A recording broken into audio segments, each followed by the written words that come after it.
New business B, council. This is discussion of council authorization of an amount not to exceed $21,000 from library reserve 3-763-00 to pay Hopkins Paving to complete the paving work at the Edith Dyer Library.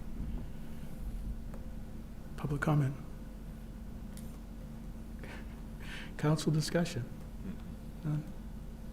Go ahead, please.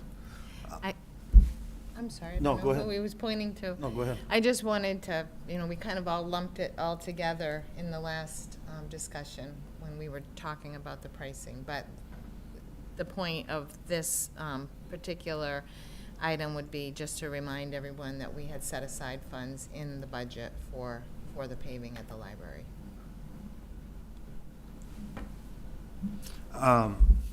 As far as the remaining funds, would there be 29,000 left over from the 50 that we set aside? Is that going to just hang out and sit in limbo in the library reserve until we need paving again, or is that going to get reverted back to something, or the designation be changed, or how does that work? It will stay in library reserve. If we needed to do some other type of small paving or sidewalk work or something, I'm not sure. We would try to allocate it for that. If a certain amount of time has gone by and we haven't used it for a paving project, we would unencumber it and make those funds available for any other project, but the funds would stay in reserve. They would not roll into the general fund. Gotcha. Thank you. Anybody else? Good? Very good. Item C, council discussion on the proposed amendments to the Town of Hamden Solid Waste Flow Control and Licensing Ordinance. Public comment? No? Go ahead.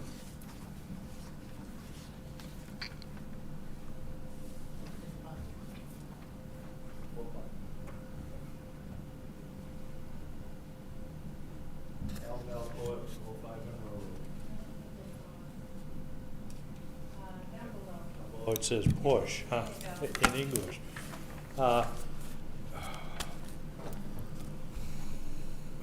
My question is, and I don't know if you can even answer it, because last week you went into executive session over this thing. So how are we, the public, supposed to know anything about what went on in order to make a comment? We should be knowing, the public should know what's going on instead of going into executive session. I don't think it's the same subject. Huh? I don't think it's the same subject, it's something different. Oh, this is something different than, This is not the. this has to do with the transfer station? No, No.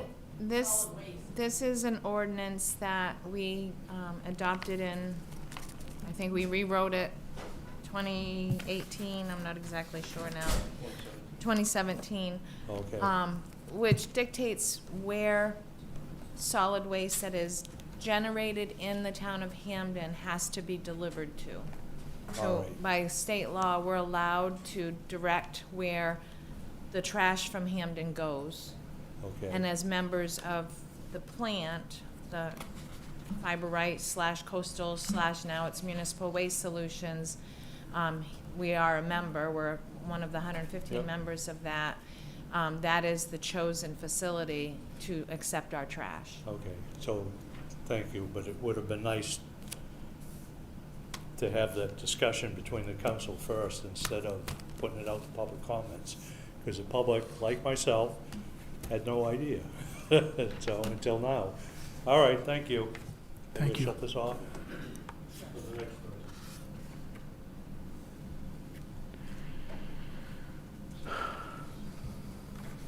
Council discussion.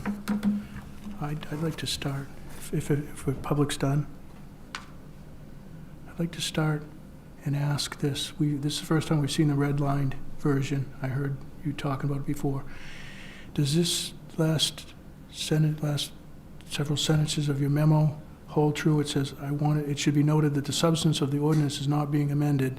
The changes are mostly and merely to reflect the sequence of the facilities from the time that know you know what it says because you wrote it, but from the time that Hamden was leaving PERC and signed with the joinder agreement with the fiber until now. So this red line version is basically just changing the names. Correct, and changing, there's a few grammatical corrections, noticed that, commas, yeah. that sort of thing, but also tenses, like when the ordinance was written, there was language in there that stated that the coastal facility or the fiberite facility will be constructed, and so that has been put into past tense. The facility has been constructed or was constructed. I can't recall exactly how it's worded, but it's just very base corrections, and of course, PERC is not in Right. existence anymore, and coastal fiberite has gone through 3 different names, so Right. those changes are being reflected in the amendments that are proposed. So that sentence, that memo holds true, that it's basically it's just changing words, and it's not changing the agreement any. No. Okay, thank you. Eric, you look like you have something you want to say. Well, no, I see where you're going, and it was our conclusion that really there's no substantive changes, that it's really more the grammatical errors and the renaming that would have been required based on the existing agreements and names of the companies. So I do think it truly is, there's no substantive changes that we need to be concerned about. Mark? I read the non-red lined one, and then I just saw this one tonight, so I just want to make sure, I didn't have a chance to look at it and see how much it had been changed, so I was just checking on that. Well, I think let me address that. I think the reason we have the red line version is it was inadvertently excluded from our packet. I realize that. Yeah, and so had we had it, then I don't think there would have been any confusion at all. But I can see where it is a little bit confusing, because we got one that wasn't redlined, and now we got one that is redlined. So at least it gives the impression, perhaps, that maybe we're seeing changes that we didn't see before, but that's truly not the case. That's all I'm asking. I just didn't get a chance to read it before the meeting, so go ahead, please. Okay. All right. I don't, why don't you go ahead first? I just wanted to also just remind everyone that this is going to a public hearing, because it's an ordinance, so we can't make changes until it goes to public hearing. So there will be another night at which we could discuss any questions you might have. But Right. So my point was going to be, I read through this. It looks fine. It was a quick read, but I saw the grammatical errors that were done. I thought that was fine. The only question is that it seems very specific, and I was just wondering, do ordinances have to be written with specific, let's say, vendors put in there, or can they be written more generally so that we don't have to rewrite it when we have another change? I think normally you can try to write something as generally as possible so that it's more global. At the time this was written originally, we were in the process of signing the joinder agreement with Fiberite, and there were legal requirements that we had to meet in order to be a joining member, and the flow control ordinance that we had back then was very, very outdated. So our attorney wrote this ordinance. He wrote the entire thing. Okay. That was not done by town staff. It was a repeal and a replace of the original ordinance, so he put it in there. So I left it in there, and as a matter of fact, this came up because this whole idea that it needed to be amended came up when we were notified of the plant that there was a hauler, a local hauler, that was not delivering generated municipal solid waste from Hamden to the plant. They were taking it to another facility because they could get a better rate. And it goes against our ordinance. And so when that came to my attention, along with Bangor, Brewer, and Orono, we're all flow control communities, I sent it to the town's attorney again. And I said, do any of these name changes negate our rights under the ordinance? You know, the subsequent names of all those facilities. And he said no, but clean it up. We'll clean it up. And he actually gave me the language to use. Okay. So,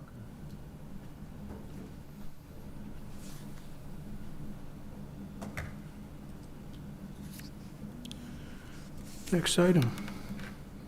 D, council review and update of town council rules of procedure referred from the July 13th, 2026 council workshop.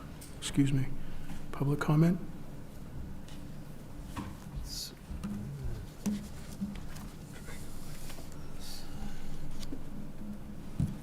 Terry McAvoy, 103, excuse me, Cary Drive. I think I saw this in the rules and procedures where anybody can request that an item be put before the town council, simply by requesting it. Did I read that correctly? Does that also apply for these workshops? How do I go about asking to have something added to the agenda for this? I believe that is for workshops. I'm looking right now. I think it's under section 6.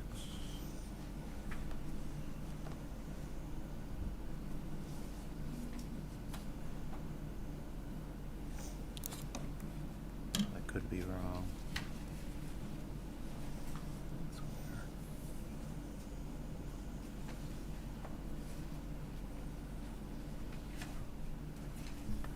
Mr. Vice Chair, I think we brought up an interesting inadvertent elimination, because you are right, under section 3.2, any subject may be placed on the agenda, and it does specifically say council meeting.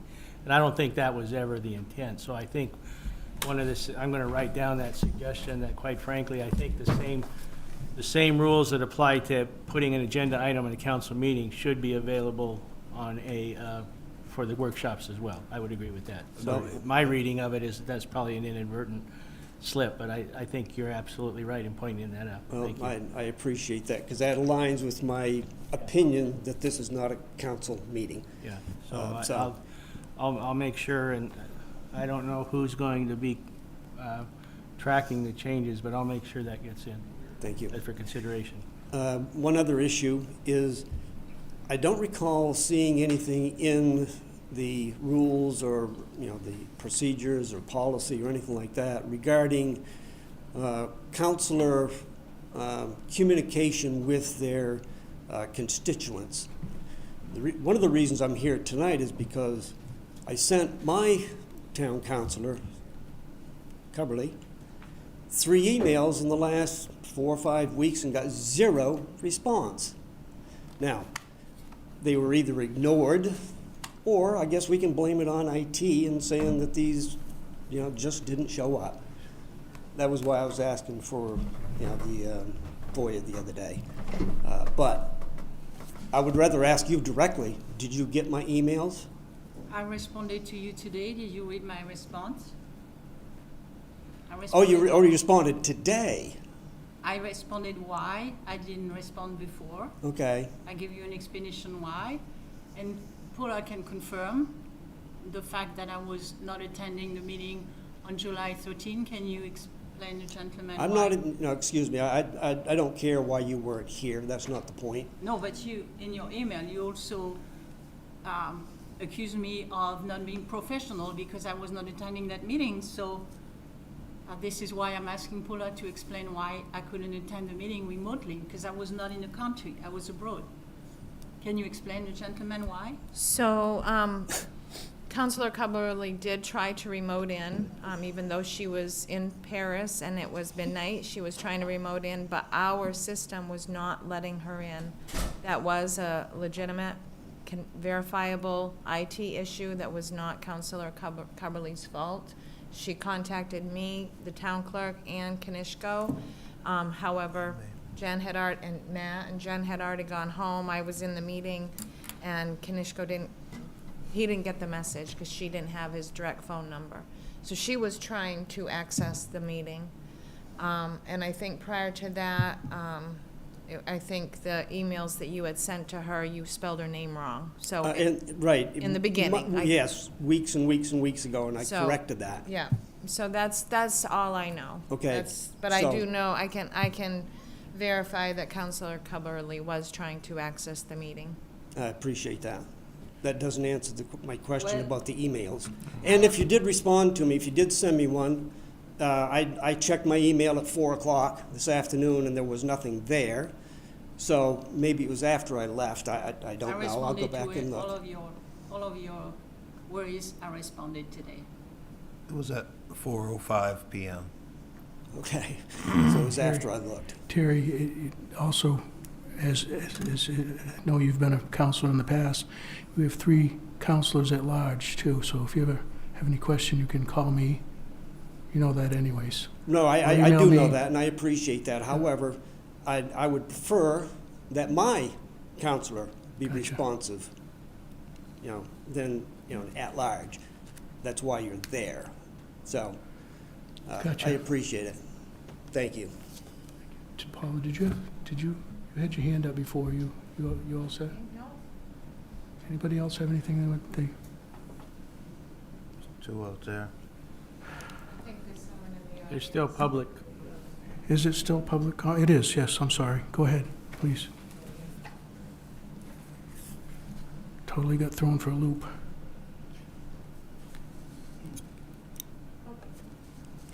Ron Hyde, Summer Street. Not questions, really, just observations. I had 4 observations on this. One, which actually, another example came up tonight.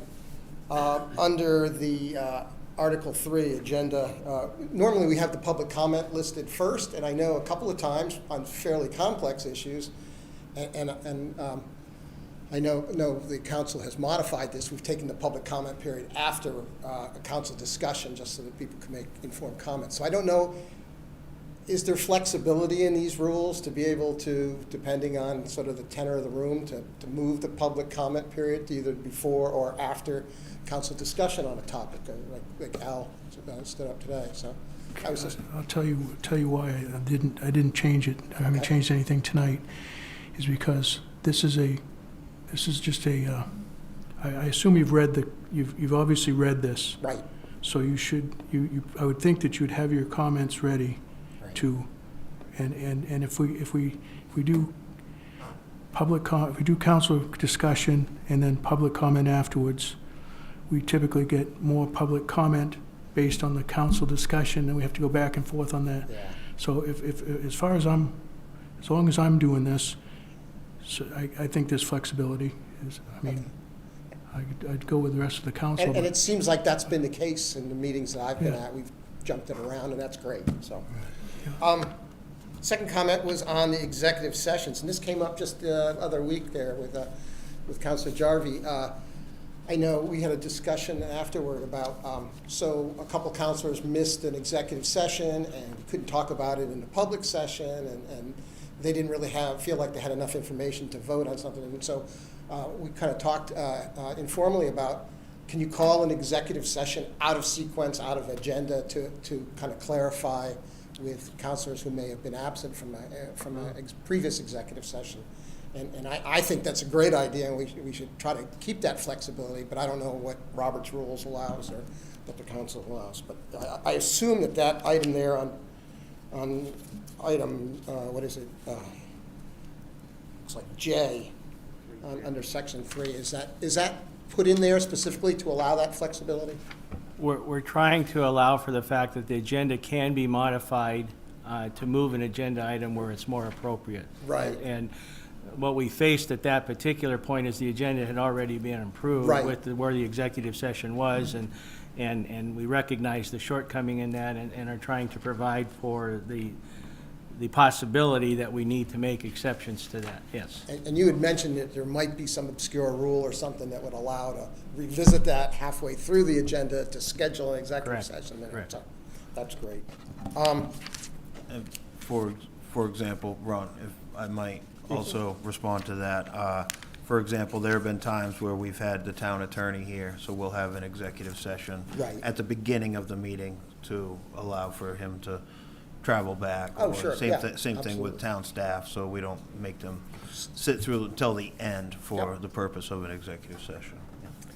Thank Uh, you. The third one pertains to, still under. Excuse me, Ron, I just wanted to, I think what you're getting at is sometimes, like, if you're in a court session and the judge notices that something's out of whack and he needs to talk to both lawyers, he'll stop the proceedings and ask counsel to come to the bench to have a private discussion, jury's dismissed and so forth. So it's essentially like an executive session. And so, what I'm understanding you saying, which I think is an interesting idea, if we get into a situation like we had at our last meeting, couldn't we, by vote of council, stop and amend the agenda and say, we'd like to go into executive session, so to bring up the rest of the council members that are present up to speed on what we're talking about, come out of executive session and then carry on. So that's my understanding of what you were. That's exactly Yes, what I. okay. Yep. Yep. And, it may have led to a different unanimous vote, or maybe it wouldn't have made any difference, but it would have, at least everybody could feel like they had the same information on the council, so. Well, I would suggest that when we review section 6.5, refresh my memory on that, because right now, that would not be a permitted, under our current rules of procedure, that would not be a permitted motion. But I see where you're going, and I think it makes sense in light of what we've heard here, is to allow for that as a permitted motion, because what's happening is you're interrupting a motion already on the floor. And so what are the permissible things? And Robert's rules governs what is not defined in our rules of procedure. So if we are in agreement to put something in our rules of procedure that would account for something like this, then it is something we could act on, certainly out of order, as long as it was defined in section 6.5. Okay. Can I ask a question? Paula, is executive sessions, do they have to be announced in the, I'm wanting to call it the minutes, but. Agenda. The agenda, so thank you. Do they have to be announced in the agenda ahead of time so that we can proceed on it? Because Ron, you were noting, can we just go back into executive session? And I was taking that as being from a previous meeting or whatever. Is that, are there rules on that, or are we starting to tramp on the timeline of things? Well, I think in Hamden, because you have rules of procedure that outline how you run your meetings and workshops, and because you clearly delineate Robert's Rules of Order as your guiding procedure Yep. type manual, I think you would have to follow what your rules say. Now, I've worked in other towns where they didn't have such a detailed rules of procedure, and a counselor or a selectman could call an executive session at any time during the meeting if they needed to discuss something. So, but you guys are very guided by your rules of procedure. Go ahead, Dennis. I will say this when we get to section 6.5, it can't be called executive session because state statute dictates what an executive session is. So we're going to have to probably toy with the language a little bit and stay away from an executive session because, correct me if I'm wrong, Paula, but I think that is mandated by state statute. So when we get there, we'll have to tweak the language a little bit. We can't call it an executive session is where I'm going with that. Thank you. Well, and I've written a few notes too, and if maybe what solves this whole thing is you don't have an executive session without 7 counselors, if you're gonna have to revisit what people that missed. You know what I mean? Like, it feels like you're just backpedaling. Four counselors were in attendance and made a decision to move something forward, but I feel like it's, in some ways, and I don't mean this to be insulting, but it's being kind of revisited. What was the point of having that executive session with those 4 counselors in the first place? Yep. Do you want to address him? If Ron can put up with this just for a second. No. Gently, John, you can't go back into an executive session. Well, that Just to was- clarify that. That was my point in bringing Right. it up. I thought Right. that was kind of being suggested by Ron, and we were starting to walk down that, and I wanted to The- clarify whether or not that was possible. The other thing I just want to share with you, because it's on my mind, is we all have a responsibility to balance what's appropriate for what we're calling an executive session versus not losing our responsibility and obligation to keep the public informed. So I want to be cautious about these discussions where, you know, I don't want anyone to walk away from this thinking, well, they're thinking if things get a little contentious, they just call an executive session, clear the room and figure it out. We need to be doing just the opposite. If we're gonna have disagreements about things and bring different facts here, they need to be done out in the open. Absolutely. So I know no one was advocating for that, but I absolutely agree with that sentiment. it could be where this conversation was drifting, and I didn't want it to go there, that's all. And let me be clear, I wasn't advocating for higher flexibility. I just saw that issue at the last workshop, I guess it was, Yeah. or council meeting, and didn't know if there was an easy way out to resolve that and bring everybody up to speed that felt like they needed to be up to speed. So if it's too complicated for that, then great, they're just gonna have to get over it.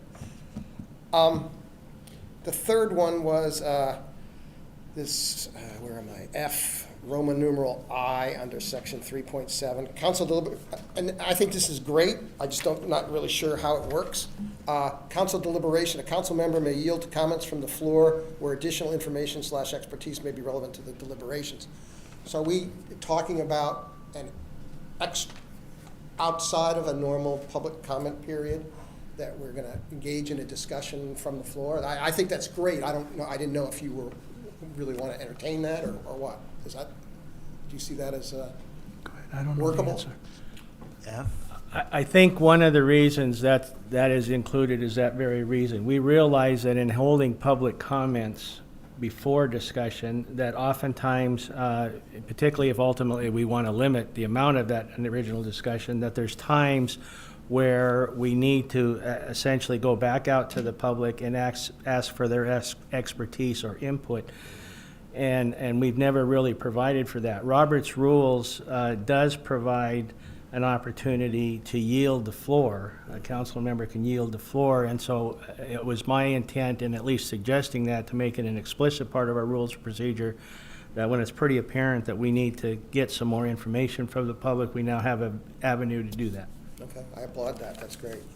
And then the final comment I had was on the last section.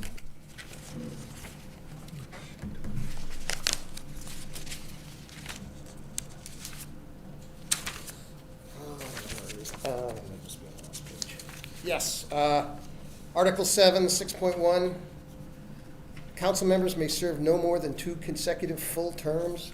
I've never been a fan of term limits. I'd rather vote somebody out who wasn't doing their job. Is there a reason? It was asked for by the public to at least discuss it. That's the only reason it's in Okay. there right now. Okay. The public has asked, you know, would you at least discuss this as a council? So I included it as another agenda item because it was asked after the meeting, by the way. It was not part of this meeting. Okay. But at least 3 people from the Hamden community says, have you ever discussed that?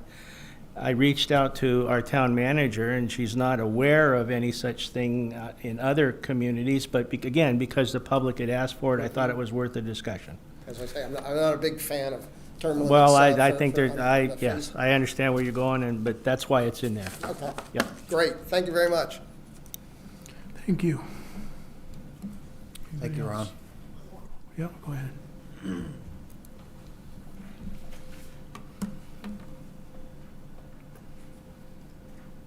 Linda Valencourt, 205 Monroe Road.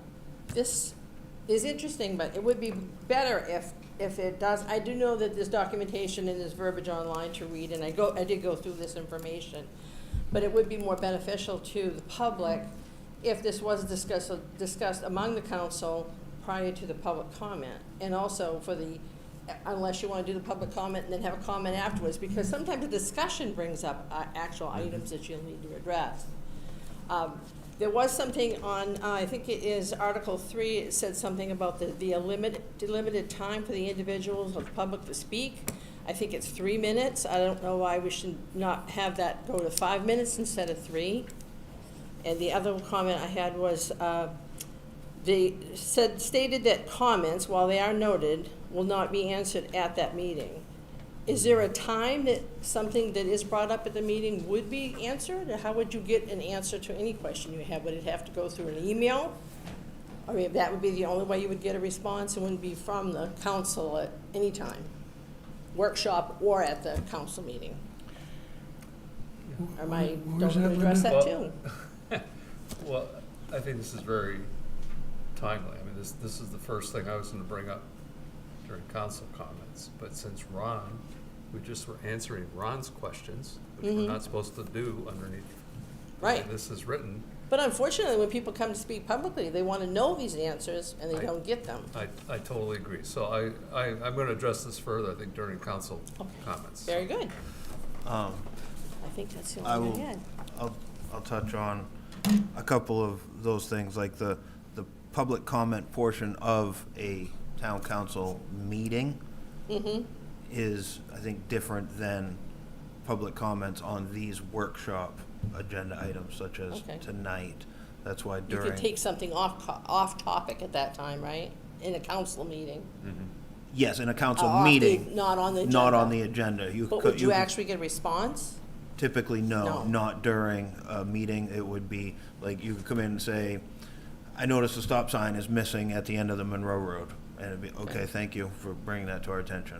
But to have an actual question As far as a that discussion, you'd like to submit to the council, you'd actually have to do it through the council's per person on a personal email or their email to the council. I think typically if something like that were to happen, then either myself or the chair or vice chair would say to me after the meeting, can you get an answer to that And then question? with a And then it response. would be responded to. Good, because I know people ask and The I don't reason, know. the reason public comment is typically not a back and forth exchange is because you're bringing up something that's not agended. So the rest of the public has no notice of what that discussion is. And so they've been disenfranchised from the right to be here to hear that discussion. So if it was something that you really, was really in-depth, then it would need to come back and be put on an agenda to be discussed at a properly noticed meeting. if it was in depth. But if it was just a question, a general question, I would think that the public would also would like to know. The same, How to get an same answer. principle applies though, To that. because what is that's subjective. What Okay, you consider true. simple and what might be a little bit more in depth because maybe there's more to it. Okay, So, all right, thank you very much. Thank you. Anybody else?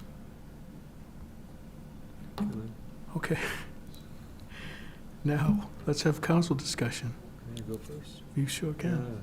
Okay, so, yeah, I think I think Linda's and Ron's comments are, Point of order, before we just globally jump into this, this is a pretty detailed, involved document, and I'm wondering, rather than just globally jump into hit and miss, because we've all got good points, can we take this section by section? yeah, And- work down through. Because, I mean, I understand where we're going, but I'm fearful we're going to be bouncing back and forth across this document, which is going to make note-taking for me impossible, and for Paula probably next to impossible.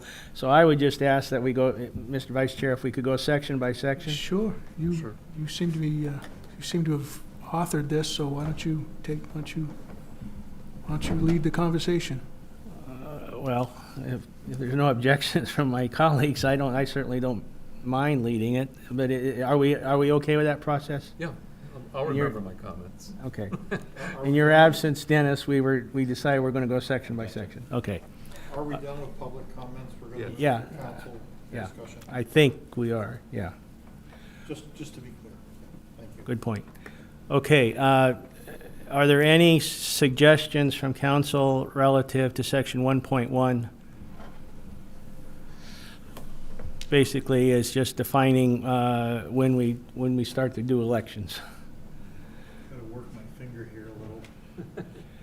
That actually was changed probably 3 years ago because we used to do this in January instead of right after the elections. And we realized that that created it's actually a lame duck period for those councilors who were outgoing. And so we really re-elect the idea here was in changing that is to elect our leadership as soon after the election as possible.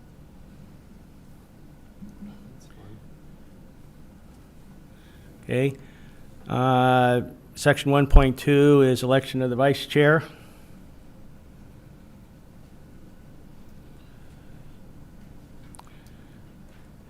Section 1.3 generally governs how the chair and the vice chair shall operate in deciding who wishes to speak and on motions and those kinds of things. Article 2, Section 2.1. And Paula, I just had a question here, particularly relative to clerk and the counselors will receive a copy.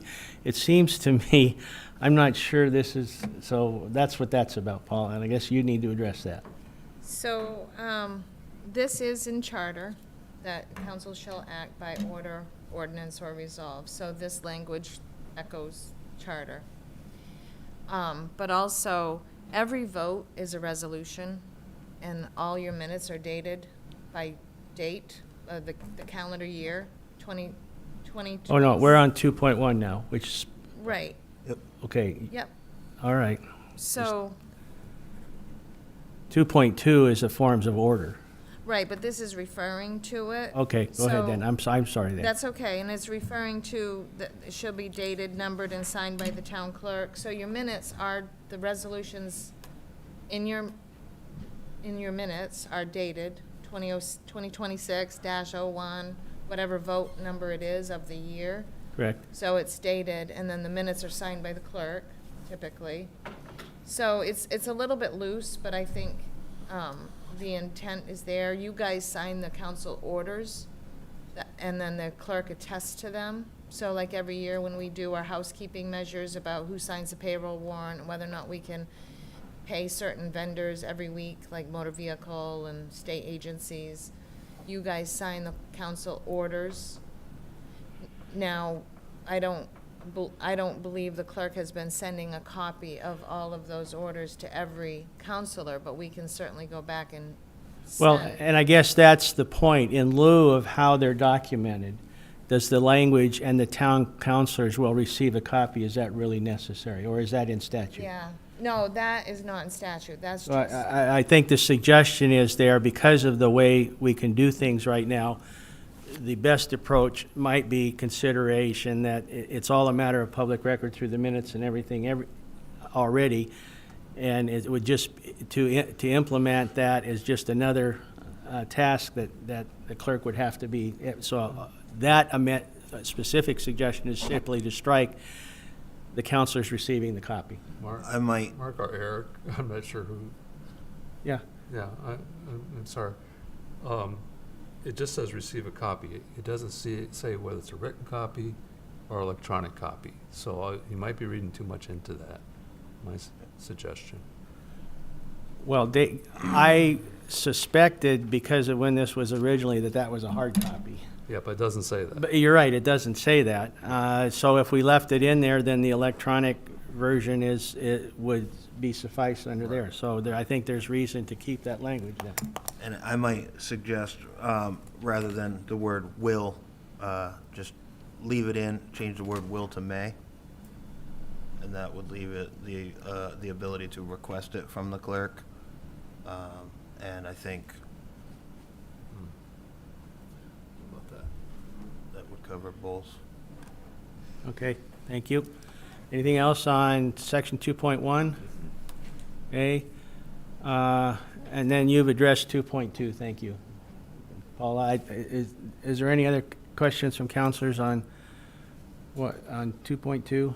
And that was just a clarification of why that has to be in there, and I think you addressed that. So that's gonna stay? Yes. Okay. Under agenda, section 3.1, we're pretty detailed in our agenda for our council business meetings. After tonight, I think we might have to add a section here on development of the agenda for the workshops. But the biggest thing was a clarification of what public comments was about. And this is just language that had been floated around or other organizations use. I think our council chair does a good job of making it apparent that this section is provided for the members of the public to speak on items not covered on the agenda. Yes. It's not specific in our rules of procedure, and all I'm suggesting is maybe it should be. Yep. We are not very good about this, and given electronic media right now, I think we must insist that anybody speaking in the public states their name and address. And sometimes we've been lax on that. There's a comment tonight about the time limit, and I think that's worthy of discussion. I put 3 minutes in there primarily because that's what the school board used. And I think at one point we had a discussion about 3 minutes, but we really have never tightly controlled that in any fashion. But related to that, the comments need to be directed at the council chair and follow rules of decorum. And then this is just, again, how things should be done relative to receiving any comment and councilors' interaction.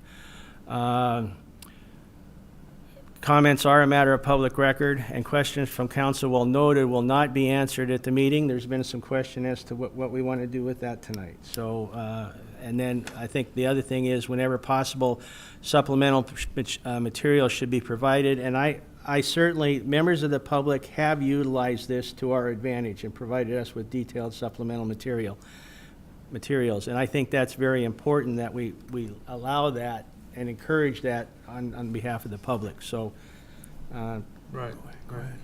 So, again, I guess this is one of the things I really wanted to have a discussion about. Not so much I needed to make a particular point, but I really feel that we're always trying to encourage the public to come to these meetings. Yep. We want public participation in there. I've stood in front of council before and presented lengthy testimonies and handed out of what my written testimony. And I think as Linda was saying earlier, that there's some type of response.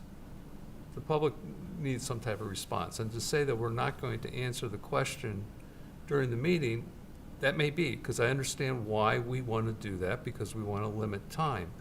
But, perhaps we can offer some type of comment after the meeting. Perhaps we can, provide some type of written comment after, directly after the meeting. I'm not really sure what the best solution to that is, but I really feel that when somebody takes the trouble to come up and provide a testimony, and they're raising a number of questions, that they deserve some type of response. Just as a point of clarification there, I appreciate all of what you just said. But as Paula clearly stated, the intention is not to necessarily limit time, but to afford other members of the public who weren't made aware previously. If somebody stands up here and brings up a point to council, then they aren't afforded that opportunity to have their 2 cents heard during any Right. council discussion. Right, but the rest of the public will have plenty of time, once the opinion or the answer is given, to come back at subsequent meetings and offer a comment. I think different types of public comments can engender very different types of responses. I think it's hard to put all of these comments in one basket and assume we're gonna be able to produce, and I know no one's espousing this, but it's going to be hard to produce a one-size-fits-all response. Right. A simple point of clarification might take care of things. Others, the person is going to be imploring the council to do something or act on something, or asking to consider some piece of legislation. I don't think that during the public comments, when we're hearing things ostensibly for the first time, that you're going to be able to commit to an answer at that point. I think has to be understood that we're going to hear it, we're going to try and understand it, we're going to take it under consideration, and we'll move it through our process, including whatever we can do at that point in time, but we're going to move it through our process going forward. But do you feel that the public, after we move through our process, they still need to get some type of answer to their Well, inquiry? that may be a week or 2 weeks or a month down the road as we go through stuff, and hopefully our process is as part of doing what we have to do, need to do, want to do, we'll answer it. I mean, that's how I see it. Dennis? I'm in agreement with a lot of what John's saying. I want to add that a lot of this is speaking to the role of the chair, facilitating a meeting. And one of the binds you don't want to put anyone on the council in is to suddenly find, especially with hindsight the next day, that they didn't have all the information to make a comment, or they were out of line with 3 of their peers, or whatever. So there are legitimate reasons Yeah, okay. to not rush a town response to a question. Okay. The other thing I want to mention, there's 2. I don't particularly care if it's 3 minutes or 5. I think everybody knows we're trying to balance, we're trying to manage what can get out of hand at a very contentious meeting with too many people going on too long, versus giving people the time they may need to ask a question or make a presentation of information. And what I would suggest is, back to the role of the chair, I would support a chair looking at the fellow councilors and saying, in this case, I'd like to award this person another 5 minutes. If we saw there was cause, we would agree with that. Yeah. So that's another route that could be taken. Yep. The final thing I want to say, because I hadn't thought about it until very recently, was public needs to talk directly to the chair. I think the phrase in here is out of order otherwise. And I just want to underline that for people to remember. Thank you very much. Paula? I also just want to, I also just want to remind you that the reason that we're hearing that we are, or discuss the flow control ordinance tonight is because the meeting that it was originally on, there was so much public comment that you didn't get to it and you asked to postpone it. So if you have excessive public comment on items that are not on the agenda already, you are going to potentially slow down the workings of what you already have in motion. So I just wanted to remind you of that. I think we've had some good discussion here, but I would also like to remind council that the town manager is a spokesperson for council. And I think one of the things that we probably need to do in revisiting this is essentially, when we receive these questions, is then task town staff then with responding on behalf of the council to the public comments in a timely fashion once because I think the point has been well brought up. Should we expect an answer? I think we agree. But the individual council members, as we've talked about, are really not the spokesperson for neither the council or the town and should not be placed in a position to have to answer that directly. But I think it would be reasonable to expect us to ask town staff to respond to those questions once they have the information. So I think we'll look at rewriting that to perhaps indicate how we'll process questions from the public and so that they can expect a response. I gotta interject here. I think I understand what you're trying to say as far as a response, and in some questions from public, that may be the appropriate avenue to take. But I feel like in reality, the chair of the council would be the spokesperson of the council. And if somebody stands up with a public comment to, say, their district representative, and then we don't respond as a council during that public comment, then maybe it would be incumbent on the chair and that particular district representative, whether it's 1, 2, 3, or 4, whoever is addressed by the public, to formulate a response. Um, I'm going to disagree with that perspective respectfully. Okay. Public needs consistency, and they need perspective. And I think the primary role of the chair is to conduct a meeting. Per section there are 1, other per section 1.3. There are other responsibilities as well. But in conducting a good meeting, those answers will eventually come, but I don't think they should come that way. This is Right. my opinion. Just a little bit Wally? on Yeah. that. Yeah, I would agree with Dennis's comment and yours that Paula really should be the spokesperson. I would just request that when the town provides the answer, that the council is made aware of what that answer is. You know, maybe it's my oversight, but I know that some questions, some testimony and questions have come up and been presented to us, and I'm not quite sure how they were ever resolved. So, yeah, just so you get a note of what actually was the answer would be great. And I suspect that one venue for that might be the town manager's report, but we can address those kinds of things, Right. I think, going forward. So, Mhm. okay, good discussion. So, I have a comment. Back to the, And it can't wait. sure, come on up.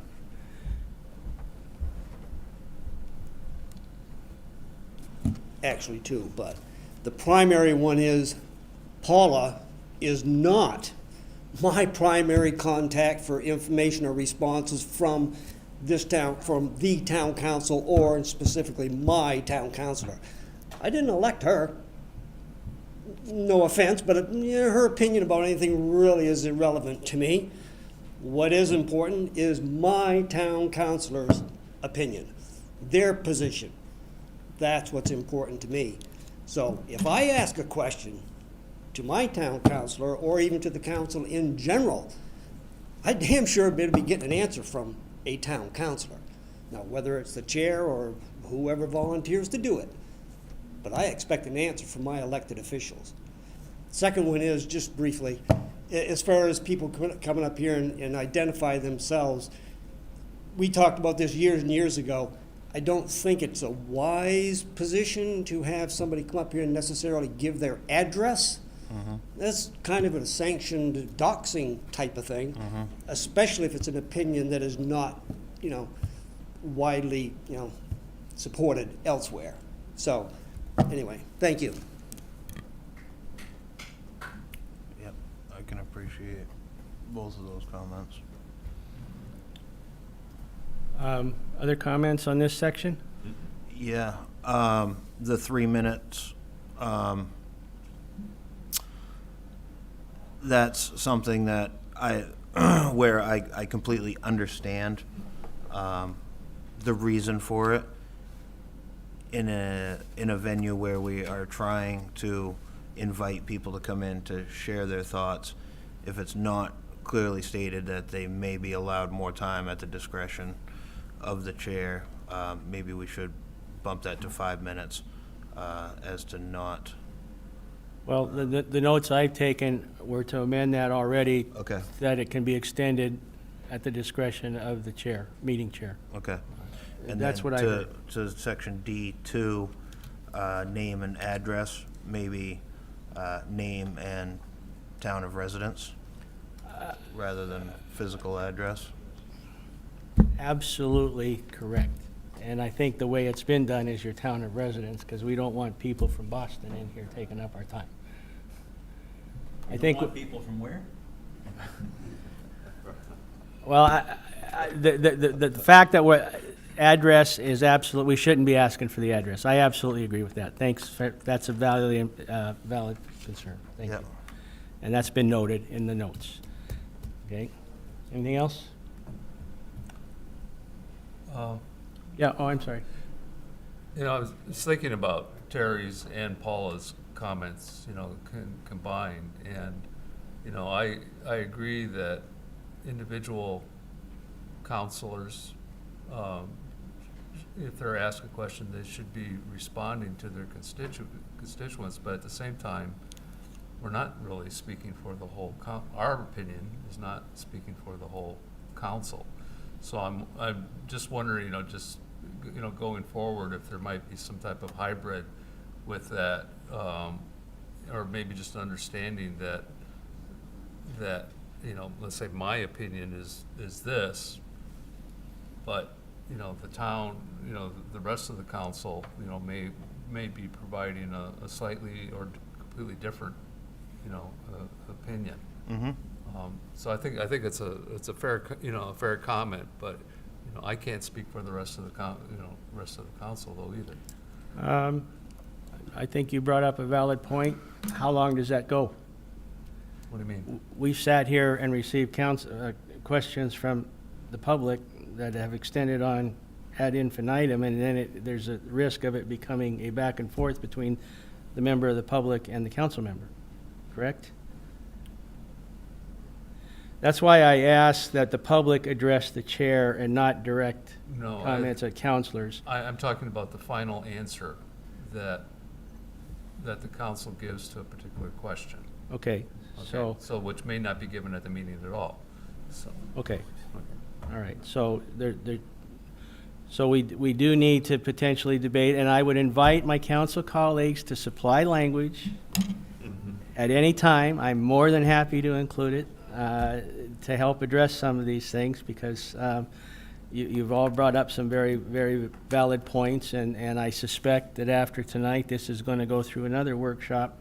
Before our original timeline was hopefully to get this on a council meeting, but I think we're going to have another workshop to still fine tune it. But I think you brought up a valid point. What is the mechanism to respond to comments either through town staff or individually council? And I would ask for some help in writing that language. Sure. Okay. Thank you.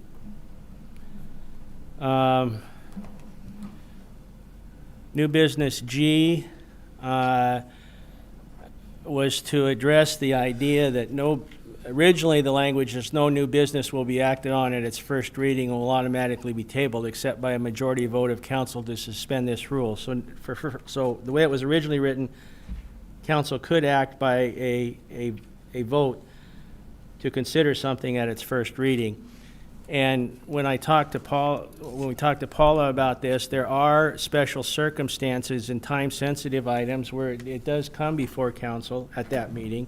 And just by virtue of rules of procedure, when staff says that this is a time-sensitive issue, maybe that should be something that should be considered at that time, even though it in theory constitutes a first reading. There was some discussion last time about that next bullet item in there. Discussion at a previous workshop is analogous to the first reading, and therefore a motion is in order for action. The public comment was that is not true, and we asked for a potential legal opinion on that. So Paula, if you could check in on that for a legal opinion, because at least in other things that I have looked at, it has been considered if it that was not analogous to the first reading if it had been previously discussed before. New business G, item 2, essentially is how do we handle public comments related to new business. And and I suggested as a framework that we go back to how we handled public comments as a regular agenda item when it was non-agenda item related material. We may have to tweak that now, Yeah, because it is under new business as opposed to non-agenda items. and And so if there's some specific changes that we need to think about in there, I would ask maybe for some guidance on what the kind of language that you might want to have in there, because we have had discussions tonight about what that might look like. So I would hopefully, you'd be willing to send that to, and Paula, I'm going to suggest that comments come to me and CC to you. Would that be appropriate at this point in moving forward with this? For public comments that they want an answer for? Well, any comments from counselors for changes in counselors. this rules of procedure, yes, yes. submit to As- me and CC you. Yep, yep. because you're the one drafting. Because I'm the one that's trying to Rules and keep track. procedures. Yep, I'm trying to absolutely. keep track of it, okay? So before Yeah. Go ahead. jumping on to section 3, council deliberation there, where the guidelines of the way this is written, to revert back to 3D, 3D3, subsection 3 or whatever, III. Some of that, you know, this nation was founded on the idea of spirited debate, and there's been a lot of, in recent years, especially since COVID, First Amendment violations by boards like this and by school boards of trying to stifle people's public comment. So I would just caution council against laying out too many guidelines or out of bounds boundaries of how the public is able to come in and interact with their elected officials, whether through the use of profanity or any other type of, somebody wants to come in and speak their mind, they should be entitled to come in and speak their mind. Now, granted, we have etiquette and rules that we need to follow, but I don't know that it's our place to try to limit First Amendment protected speech. Opinion noted. Do you want to provide some language? Yep. Okay, any other comments? Okay, council deliberation. We don't often, well, by default this may happen, but too often it doesn't happen. And quite frankly, this is a fallacy in the way we currently do our motions. And I will just be upfront about you. We say, the chair of the meeting essentially reads the motion, and then it's, I so move, and there's a second. Now, that's rules are, I mean, that's how we've done this as long as I've been on council, and I get why it's done. But quite frankly, if we were strictly following Robert's rules, that would not be the way it happens. And oftentimes I have to ask the forgiveness of the chair to alter what's written in the agenda to include language that absolutely needs to be in there, like no greater than, Yep. you know, and those kinds of things. Yep. That's a huge demand on us as counselors to actually recite the motion as we intend it. But that, quite frankly, that's the way, if council wishes to move that direction, it should be. The thing that really needs to be done is if you're willing to make the motion, you have the opportunity to speak to that motion first. And that was the original intent of you making the motion, is you actually had the opportunity to defend your motion.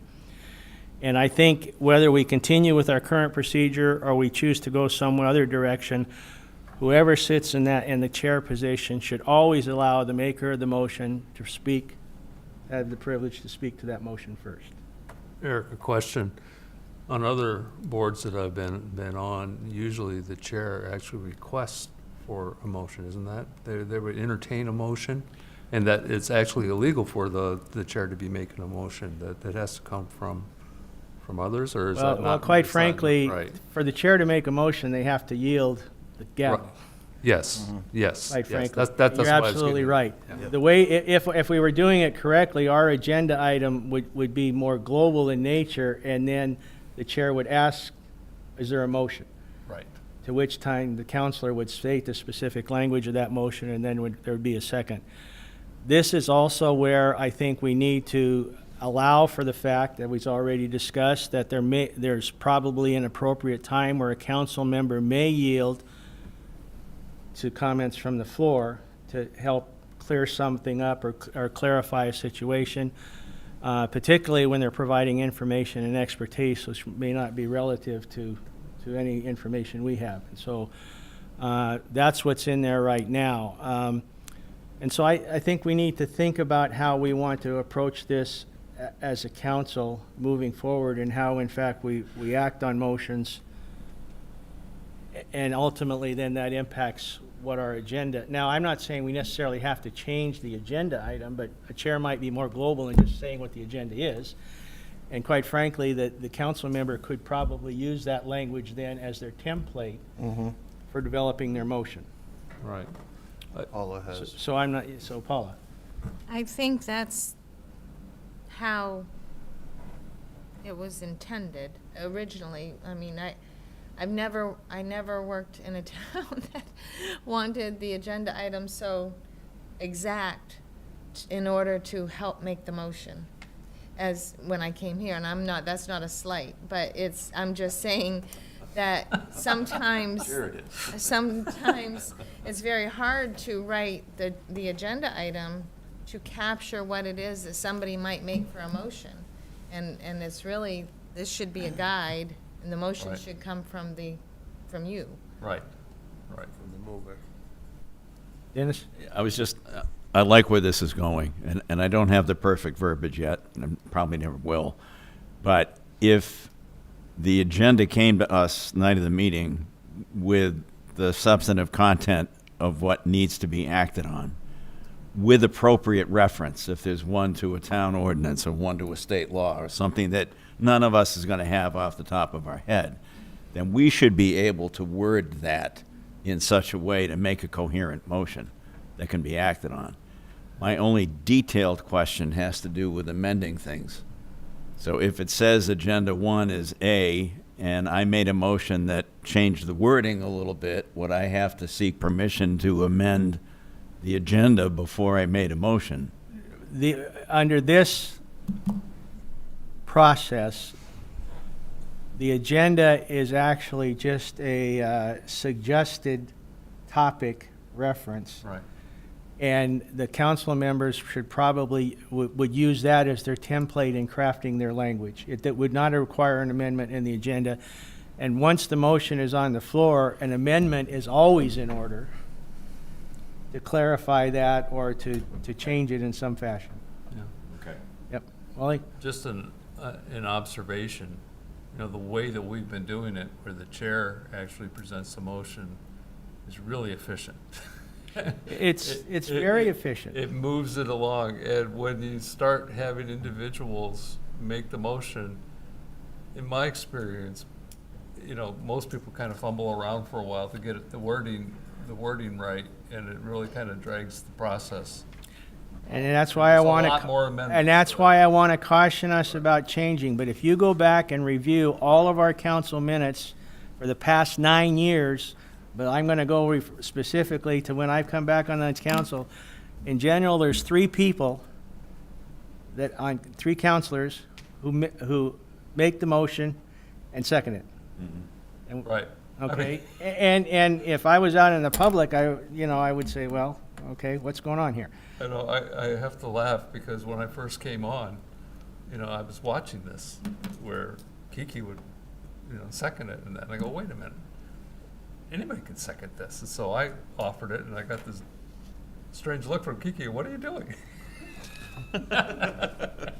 So, I'm just. The altered procedure will definitely impact the smooth flow of the meeting. There's no doubt about it, and I'm willing to suggest that we continue with that if council is willing to, and that's where we're at. But even if we do that, the counselor who makes the motion should still be in a position to defend it. The other thing that we don't do is the public never knows whether we support a motion or we are not in favor of the motion. And I think as much as possible, I always tried to say I rise in support of the motion, or I rise in opposition to the motion. So it's pretty clear to the public where me, as an independent, as a at-large council member, stand on a motion. And I would encourage my council colleagues, again, when you speak to something, is I rise in support or I rise in opposition for the following reasons. And that provides some information to the public that they're so that they need in transparency as to where the individual council member sits and the reasons why. What if you haven't made up your mind yet? Then you don't have to do that. Okay. But if you made up your mind, I think we certainly need to express that. So, other things, Matt? I don't think so. Okay. The next, Jay, is the whole issue of the executive session, and I think we're going to have to go back and look at this in a little bit more detail. But in essence, the executive session was always at the end of the agenda because we didn't want to have to disrupt the public's attendance. Oftentimes we have our lawyer here, so it was intuitively, it doesn't make sense to have it at the end when we need those people to provide that executive session business and then leave. So, and again, before the agenda is approved, any council member can amend the agenda, and that's essentially pointing that out. And it is simply by a majority of council members present during the meeting to move an agenda item. Excuse me, Eric? Yep. I meant to bring up something. It's not even here, but it fits better with where we were a minute ago. Okay. It struck me that we're always putting John on the hot seat when we vote. It always goes down there. And he's all alone out in left field, having to make a decision. When we get to sit back and think, well, what's he going to say, and do I want to, I would just suggest, I don't have any huge issue about this, but I would suggest that when the chair calls for a vote, he does so or she does so in a sort of random way, and does it by, almost a polling method. Councilor Coverly, Councilor Swallow, et cetera, rather than always going, well, John, approve or disapprove, and then we all just jump on. But anyway. Duly noted, and I Yep, think that that's been brought up. should become a part of our rules of procedure, that it is randomized. It does make good sense for the reasons you talked about, so. And John will go, For for what it's worth, I follow the conversations pretty closely, and I've been very comfortable. And I have to admit, there was one time we called for a vote, and this was only a month or two ago, and I had drifted and was thinking about something previously, and I just asked, I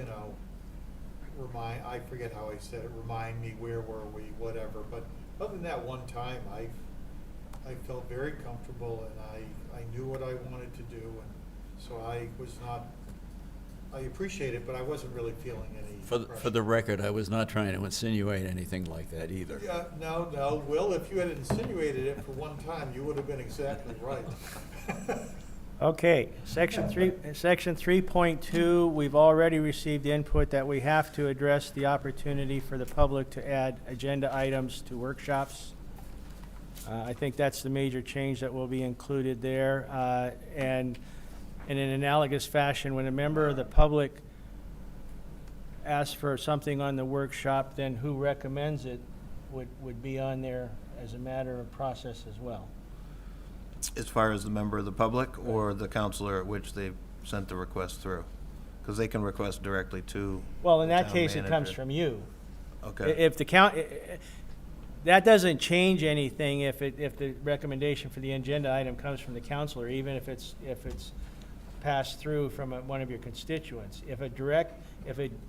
What I think was intended, if an agenda item directly goes to the town manager or the chair from the public, that now we would allow for that, but it does include who it comes from, is what I'm asking. Yeah. Yes, and we have, I'm sorry, I jumped right in, but we have done that before, where members of the public have asked us to recognize a person for something, or would you consider signing a proclamation or a resolve? And that's come directly to me from a member of the public, and I've included their name as requested by. Correct, and that's Yep. particularly appropriate under news presentations and awards. But this, it actually pertains specifically to I guess, new business kinds of things. Like the So, Wally? softball Right. field. I was just wondering about the process. Shouldn't that, I mean, the purpose of a district counselor is supposed to be representing your district, so shouldn't these requests come to the district counselor? It's kind of like they do in the legislature, and the district counselor then will bring that up in the next meeting, rather than just have somebody come up. That's an interesting approach, is that any recommendations from the public should come through your respective either district council member or at-large member. Right, that way Is we'd that what have, you're suggesting? yeah, because that way we'd have a little, maybe some time to discuss the matter, understand it a little bit better. That probably is an appropriate approach to address this, Right. yeah. Okay. I guess I keep circling back in my mind to the softball field request that the coaches requested town's participation in that whole project that we did. The location of that project might have been different district than where that coach lived, or coaches. So, and I guess Well, in an attempt to keep it simple, but without overcomplicating it by building too tight of a framework that wouldn't allow for Well, a request if by I wanted, staff. if I wanted something done in District 4, could I not go through an at-large council member to introduce that agenda item? Absolutely. So I guess that's what's being Okay. suggested Yeah. here, Yep, is that yep, yep, either yep. through your respective district council member or an at-large council member, that you ask that this agenda item be specifically placed on the workshop agenda. Yes, Right. yes, yep, Right. yep. Okay. 3.3 is just time requirements. 3.4, we'll go back to the legal opinion on the first reading, and we got to wait for a legal opinion on that. 3.5, and this council has exercised this, setting aside for an individual discussion. The consent agenda is intended to act on business, which is really pretty much pro forma, as a rubber stamp. However, there are going to be instances where a council member wants to discuss something specifically, and you've always provided them the opportunity to pull that out of the consent agenda and discuss it individually, so I don't see any changes necessary there. Any agenda item can be taken up out of order by consent of councilors present. The workshop agenda, how we conduct that. The way our agenda is done right now is really not in our rules of procedure at all. So basically what I did there is I took how we currently do. For example, we never talk, in the current planning rules of procedure, there's no mechanism for planning and CEO status report. So I just simply lifted what we're doing there and put it in section 3.7. Yep. 4.1 simply talks about when council meetings are conducted. 4.2 is when workshops are conducted. Let's see, 4.2B, we did not allow basically for votes in workshop, and we now know that we have to add an executive session. So Paula? Yep. I just also want to question whether or not there needs to be a definition of, I know we've loosely touched on it, meetings, special meetings, and workshops. Okay, definition, you're probably right.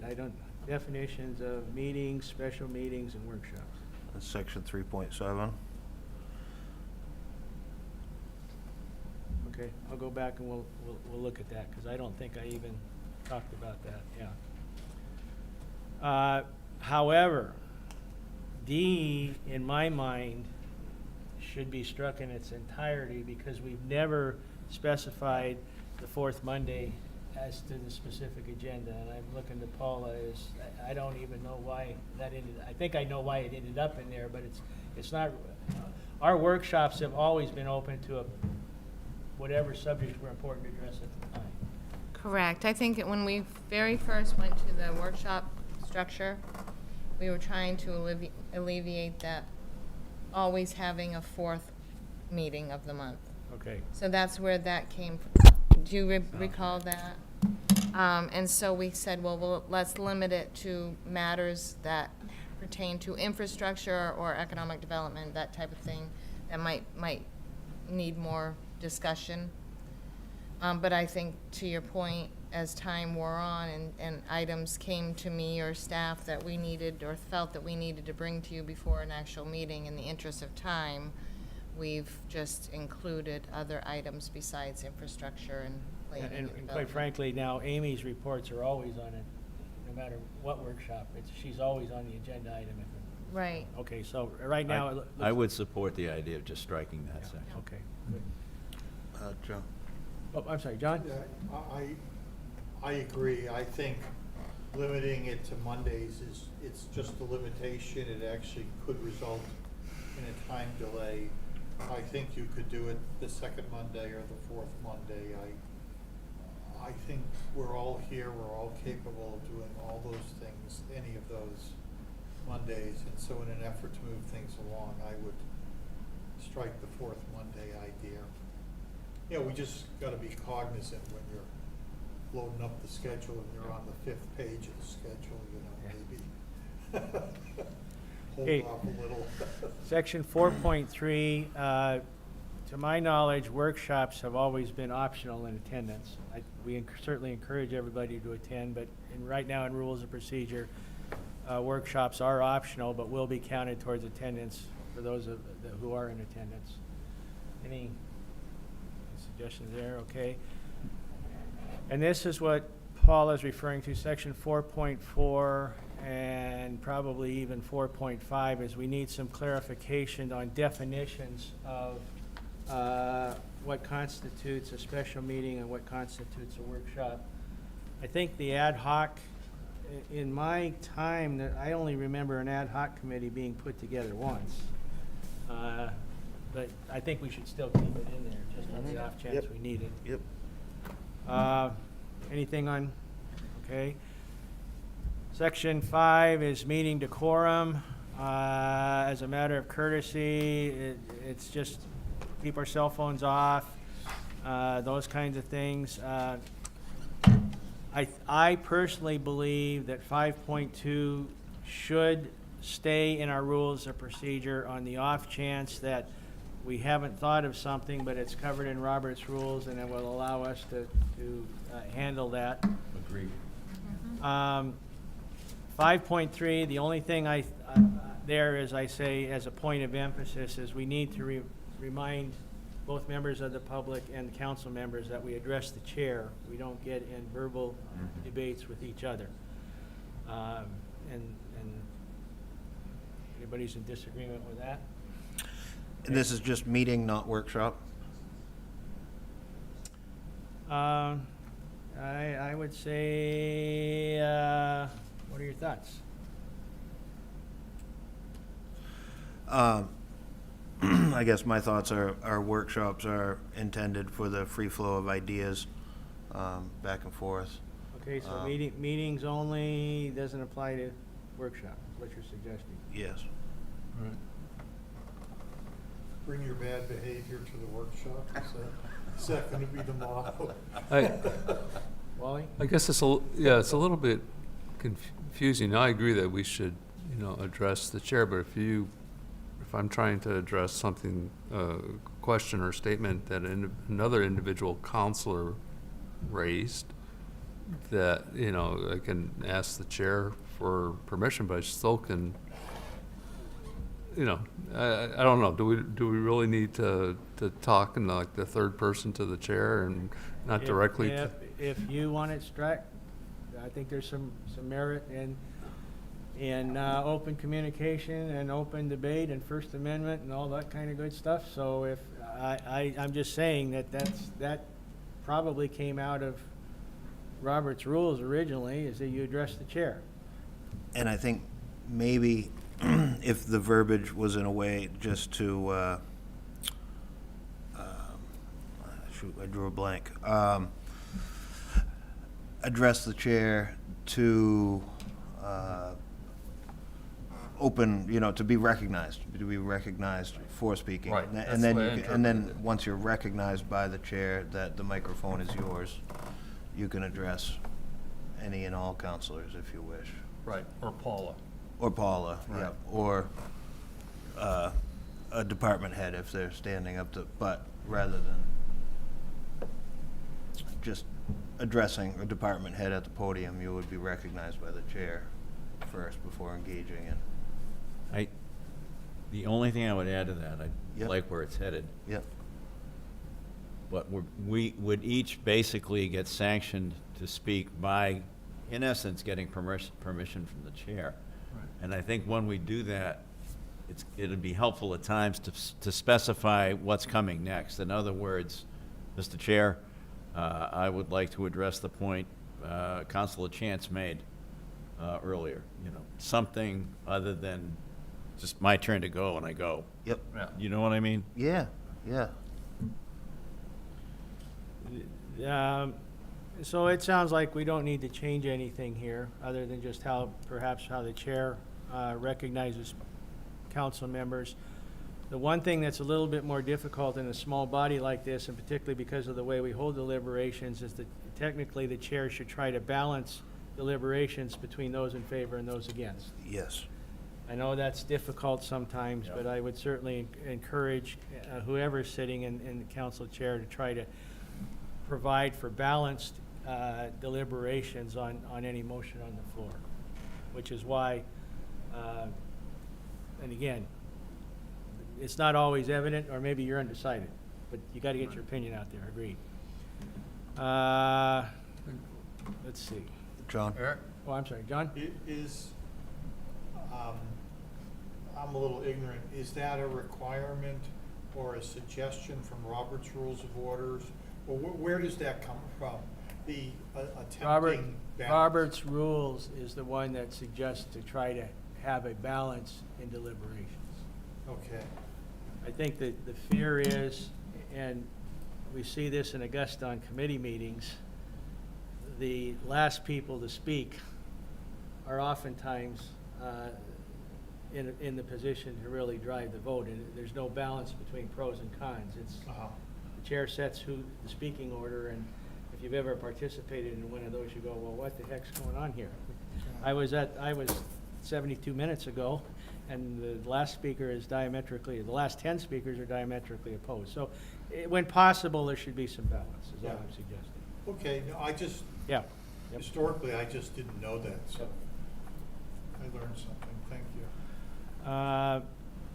5.4 is just basically how we speak to staff, and there's only been one time where this was really, in my estimation, abused, and I would just remind counselors that we speak to staff and everybody appropriately. No business can be conducted without a quorum. Now this is an important one, and I haven't suggested any changes. But in our current rules of procedure, it's the number of, the quorum is defined as a simple majority of the council. And so a simple majority of this council is 4. That's a quorum. Okay, now, I think we discussed this earlier. If we only have 4 here in a council meeting, and particularly for an agenda item that might be controversial, it behooves the council members to suggest that be tabled until more of council is present. But quite frankly, we can conduct business with 4, with the caveat that Dennis brought up about all the variations of how you vote. Right. And I'm going to point this out. If we only have 4 council members present, and one abstains, and 2 vote yes and 1 votes no, 2 council members have passed the vote. Okay? So we have to be very careful about how we conduct business, because right now our rules say that we can conduct business with a quorum. But you can see where it could get very, very challenging in the eyes of Yeah, of you the don't public. get your 4 votes, yeah. Because a 2-to-1 vote would enact an ordinance because of the 1 abstention or whatever happened. So, now,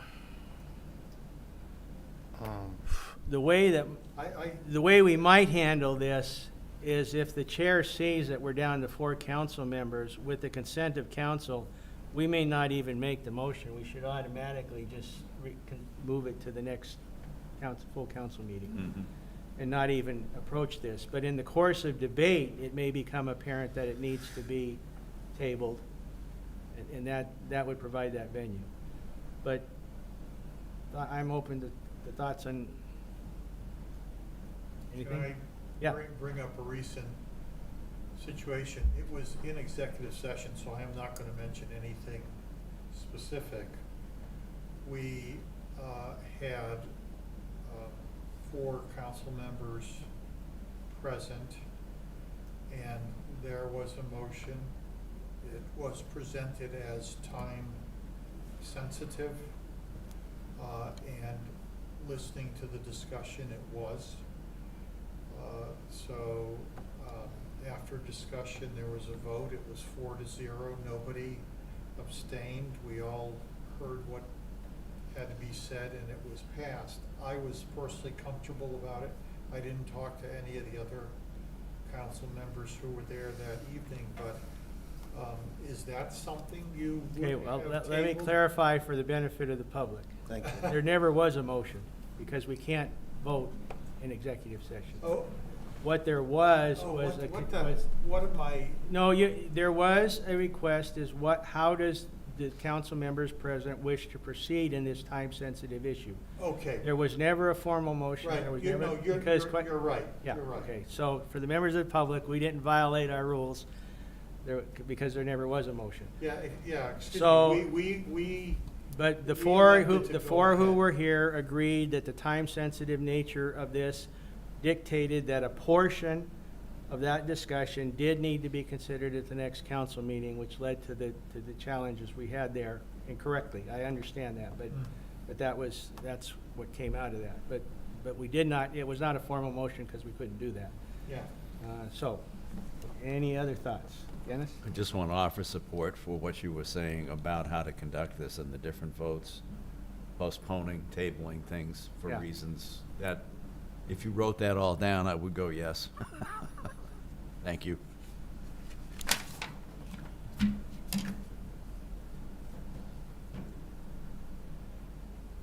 Okay. Okay, 5.6 basically goes into how we vote. No vote can be taken without a motion on the floor.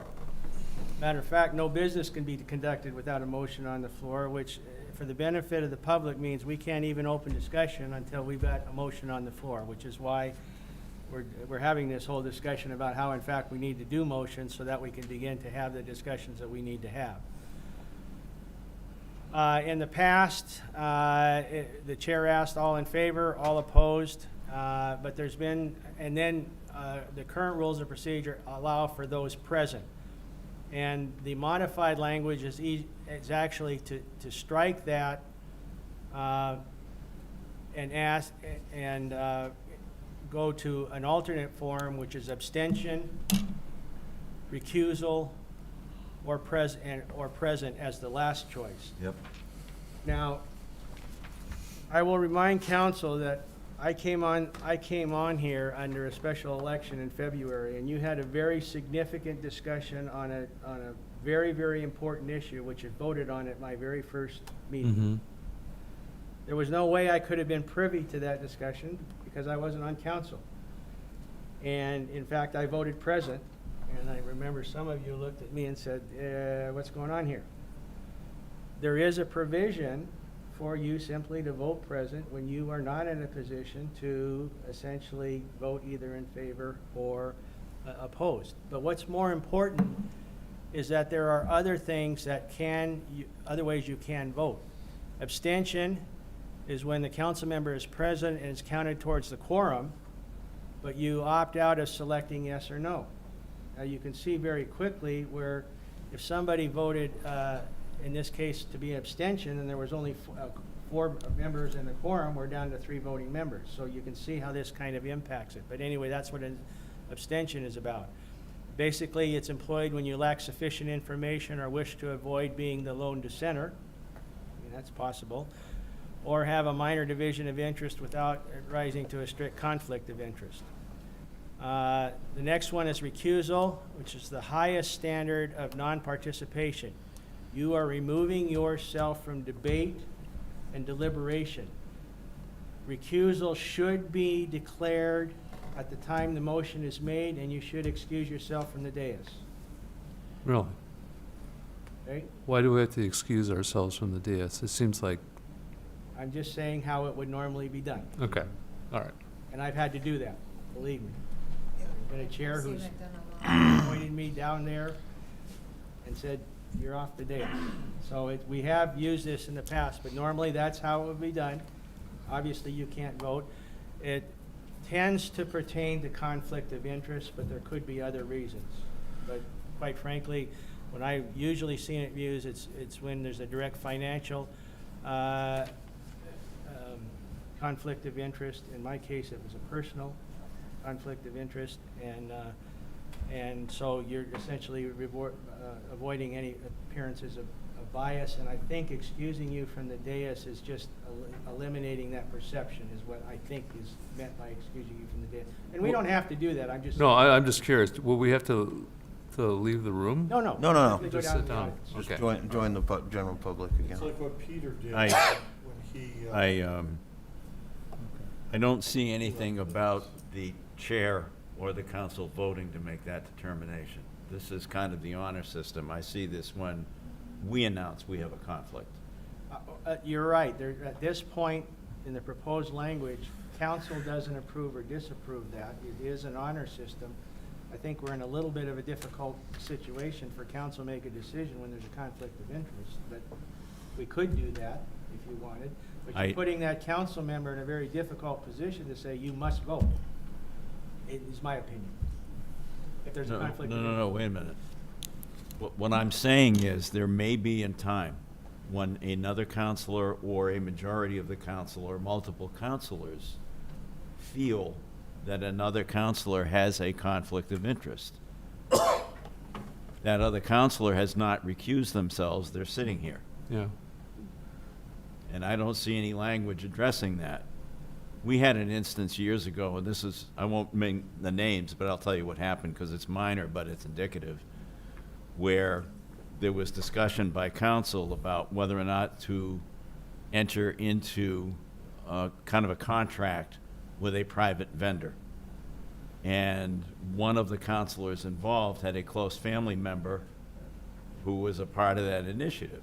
And we discussed that and reached a vote that that person did in fact have a conflict of interest. I'm just saying, for tonight, I don't see language addressing that in here, and I think it should be.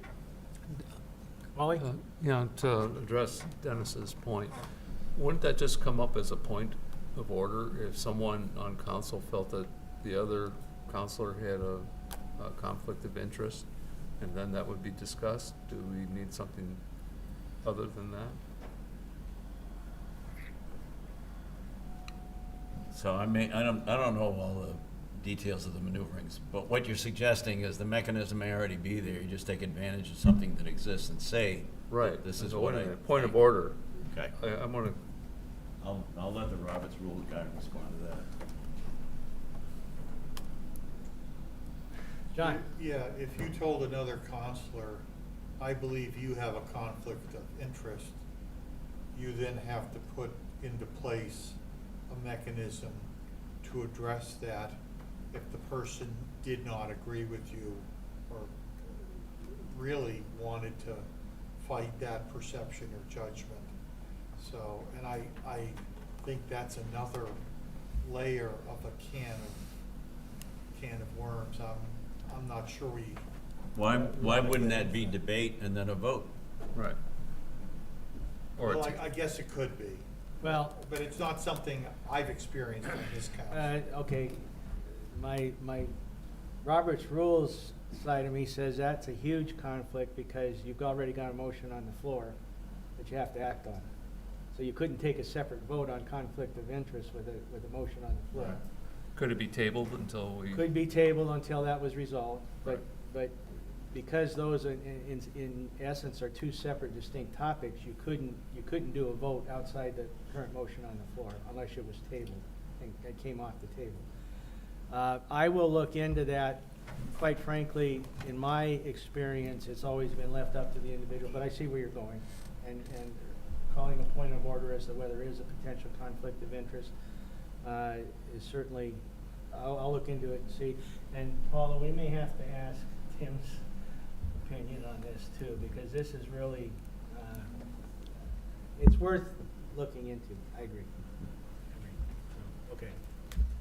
And we do a good job of the chair announcing the outcome and the voting results. For the benefit of the public, you'll notice that we now do a roll call vote, and we don't simply raise hands, and that was an outcome of COVID. Because when we were strictly televising, the audience never knew when we raised our hands who was voting how, and so this council went to a roll call vote. And so it's a matter of record then for the public of how council votes.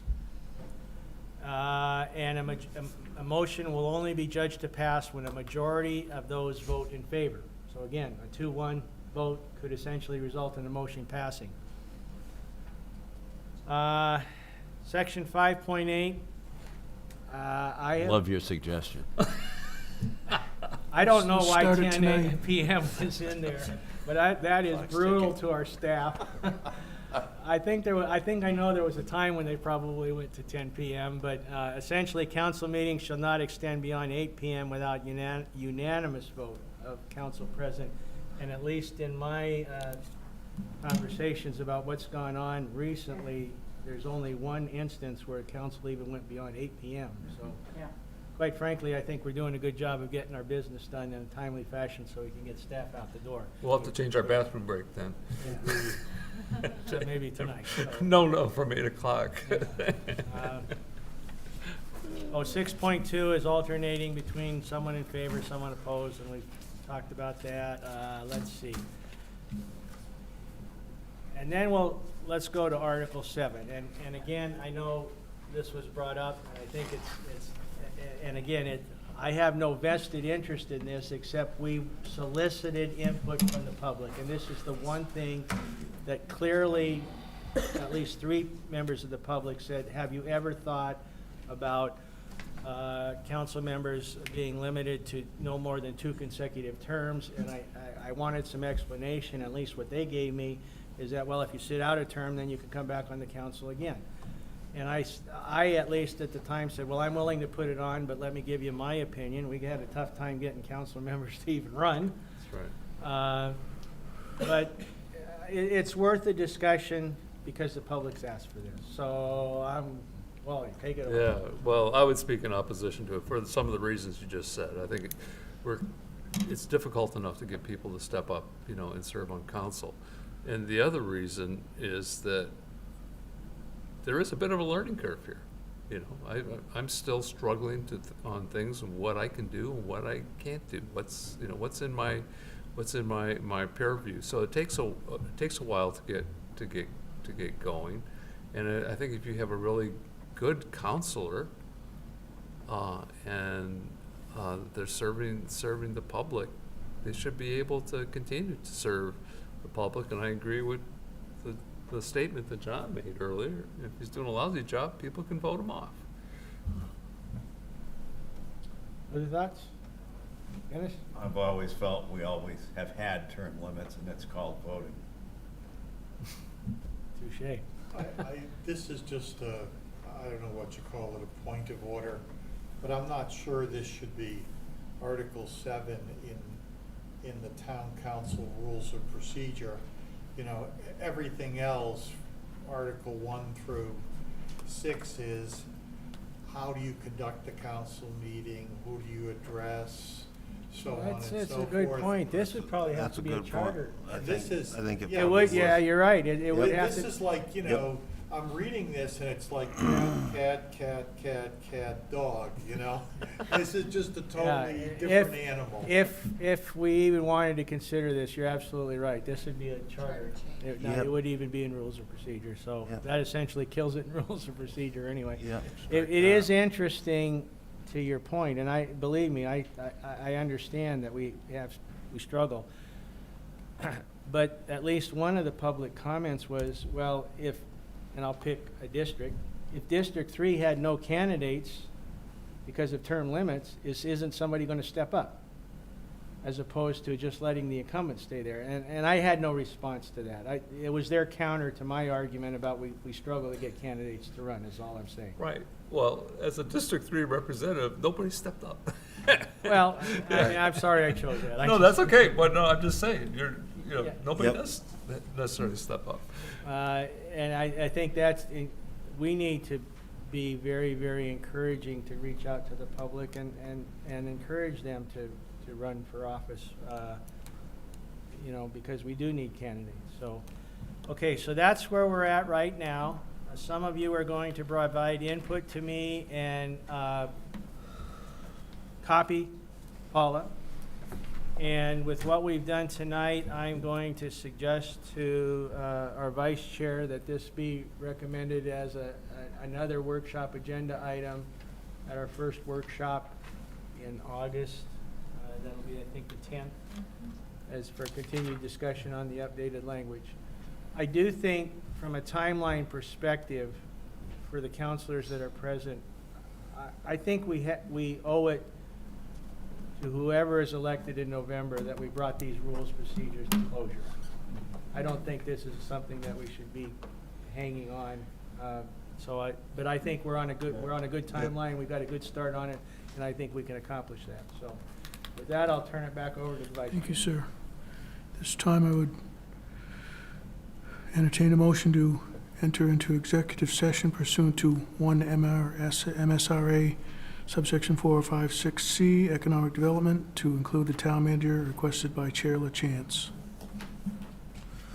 So moved. Second. Roll call vote, please. Approve. Aye. Aye. Aye. Aye. Aye. We got 5 minutes. Let's do it in 5 minutes.